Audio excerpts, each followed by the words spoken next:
আউযু বিল্লাহি মিনাশ শাইতানির রাজীম। বিসমিল্লাহির রহমানির রহিম। মহান আল্লাহ রাব্বুল আলামিনের দরবারে আমরা কালেমাতু শুকরিয়া আদায় করি যে আল্লাহ রাব্বুল আলামিন 1971 সালে আমাদেরকে আল্লাহ রাব্বুল আলামিন খাস মেহেরবানি করে আমাদেরকে প্রথম স্বাধীনতা দিয়েছিলেন। গত 5 আগস্ট 36 জুলাই মহান আল্লাহ রাব্বুল আলামিন খাস মেহেরবানি করে আমাদেরকে দ্বিতীয় স্বাধীনতা দিয়েছেন, নয়া বিপ্লব দান করেছেন। আল্লাহ রাব্বুল আলামিনের কাছে এই জন্য আমরা শুকরিয়া আদায় করি আলহামদুলিল্লাহ।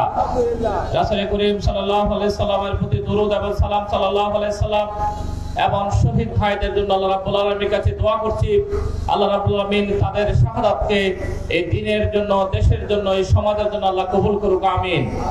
আজকের এই সম্মেলনে আমরা হৃদয়ের ইন্দ্রাণু ভালোবাসা দিয়ে আমরা স্মরণ করছি আমাদের প্রিয় নেতা শহীদ মাওলানা মতিউর রহমান নিজামীকে, শহীদ মাওলানা দেলোয়ার হোসেন সাইদিকে, শহীদ আলী আহসান মোহাম্মদ মুজাহিদকে, শহীদ অধ্যাপক গোলাম আজম, শহীদ মাওলানা আব্দুল সুবাদ, শহীদ মাওলানা আবুল কালাম মোহাম্মদ ইউসুফ, শহীদ কামরুজ্জামান, শহীদ আব্দুল কাদের মোল্লা, মীর কাসেম আলী সহ নয়া বিপ্লবে যারা শাহাদাত বরণ করেছেন, 1971 সালের একটি ভূখণ্ডের জন্য অধিকার আদায় করতে গিয়ে যারা জীবন দিয়েছে এই মানচিত্রের জন্য, আমরা তাদের জন্য আল্লাহর কাছে দোয়া করছি আল্লাহ তাদের এই শাহাদাতকে তা কবুল করুক, এই দেশকে, এই দেশের মাটি এবং মানুষকে আল্লাহ রাব্বুল আলামিন কবুল করুক, আমিন। সংগ্রামী ভাই সব, আমরা এমন একটা সময় এখানে এসে দাঁড়িয়েছি যেই সময় আমাদের দেশ একটি কঠিন ক্রান্তিকাল অতিক্রম করছে। 1971 সালে আমরা একটি লাল সবুজের পতাকা পেয়েছিলাম, একটি মানচিত্র পেয়েছিলাম, বহু ত্যাগ, কুরবানি, রক্তের বিনিময়ে মানুষের অধিকার আদায়ের প্রশ্নে মূলত সেদিন স্বাধিকার আন্দোলন শুরু হয়েছিল। কিন্তু আজকে যদি 54টি বছর পথ পরিক্রমায় যদি আমরা দেখি আমাদের মৌলিক যে অধিকারগুলো আছে, অধিকারগুলো কিন্তু আমরা পাই নাই। মৌলিক অধিকারের কথা বলে এক সময় একজন আমাদের শাসনভারের দায়িত্ব নিয়েছে, কেউ বা জোর করে আমাদের শাসন ব্যবস্থার উপর সেখানে নিজের অধিকার খাটিয়ে জোর করে অন্য দেশের সহযোগিতা নিয়ে দীর্ঘ সময় ধরে তারা শাসন ব্যবস্থার উপর আজকে তারা অধিকার খাটিয়েছে এবং আমাদের দেশে আমাদের মানুষের উপর তারা সেখানে শাসন ব্যবস্থা আমাদেরকে চাপিয়ে দিয়েছে।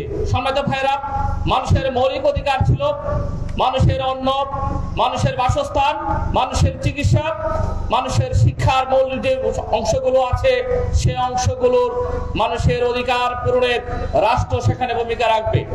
কিন্তু 54টি বছর আমাদের সেই মৌলিক অধিকার পূরণে রাষ্ট্র ব্যর্থতার পরিচয় দিয়েছে। রাষ্ট্র কি আমাদের মৌলিক অধিকার পূরণ করেছে? আপনারা বলেন। রাষ্ট্র আমাদের মৌলিক অধিকার পূরণ করতে পারে নাই। রাষ্ট্র ব্যবস্থা যারা দায়িত্ব ছিল নির্বাচনের আগে, এই রাষ্ট্র ব্যবস্থার দায়িত্ব যারা নিয়েছিল তারা আমাদেরকে বলেছিল আমাদের অধিকারগুলো ফিরে দেওয়া হবে, আমাদেরকে বলেছিল আমাদের আইন শৃঙ্খলা রক্ষায় তারা ভূমিকা রাখবে, আমাদেরকে বলা হয়েছিল আমাদের যাবতীয় নিরাপত্তা তারা দিবে, আমাদের মতের অধিকার দিবে, আমাদের কথা বলার অধিকার দিবে, আমাদেরকে ধর্ম পালনের অধিকার দেবে এবং আমরা যাতে বেঁচে থাকতে পারি, সুন্দরভাবে বেঁচে থাকতে পারি, আমরা যাতে আমাদের অধিকারের পোস্টে যাতে আমরা সন্তুষ্ট থাকতে পারি, সেই কথা বলে তারা নির্বাচিত হয়েছিলেন অথবা জোর করে তারা ক্ষমতা বসেছেন। সম্মানিত ভাইয়েরা, বিগত এই 54টি বছর তারা ব্যর্থতার পরিচয় দিয়েছে।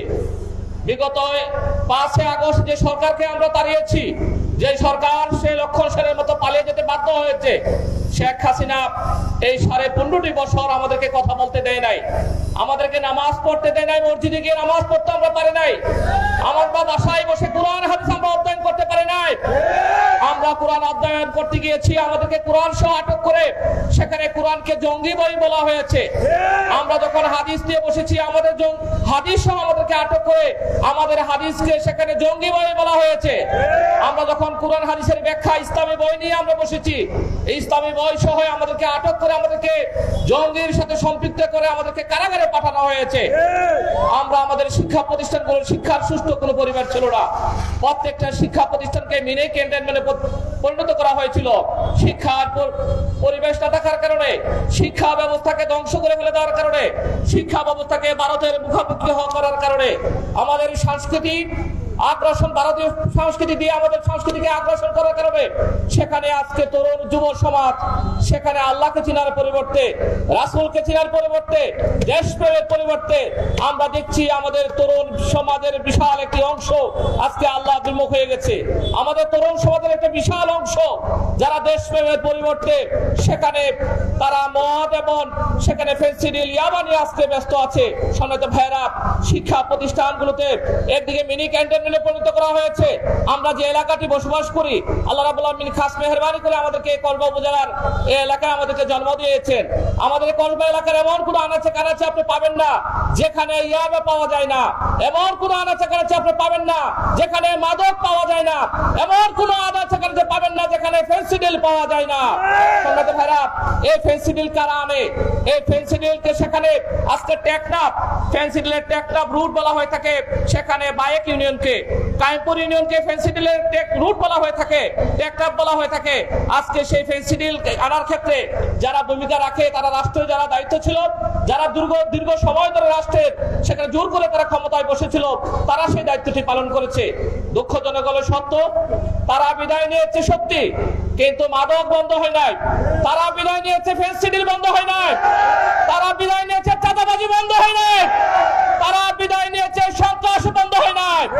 তারা বিদায় নিয়েছে, আমাদের অধিকারের প্রশ্নে আমাদেরকে আবার লড়াই করতে হচ্ছে, অধিকারের প্রশ্নে আমাদের কাছে কথা বলতে হচ্ছে।